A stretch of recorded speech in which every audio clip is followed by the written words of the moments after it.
જ યુવતી સાથે લગ્ન કર્યા।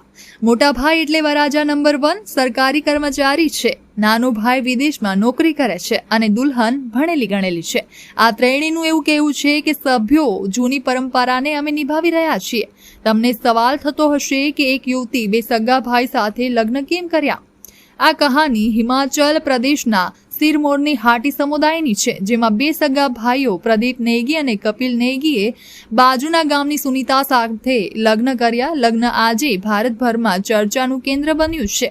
વધુમાં દુલ્હને મીડિયાને વાત કરતા કહ્યું કે આ મારી જ પસંદ છે, કોઈ વ્યક્તિનું દબાણ નથી। હું આ પરંપરાથી પરિચિત છું અને ત્રણેય સાથે મળીને આ નિર્ણય લીધો છે। આ બંધન પર મને સંપૂર્ણ ભરોસો છે।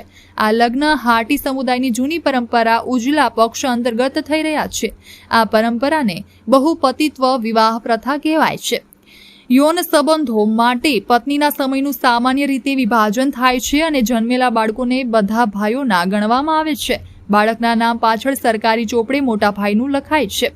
ધીરે ધીરે આ પ્રથા નાબૂદ થઈ રહી છે, પણ કાયદા અનુસાર હિન્દુ મેરેજ એક્ટ 1955 હેઠળ બહુપતિત્વ પ્રથાને માન્યતા અપાઈ નથી।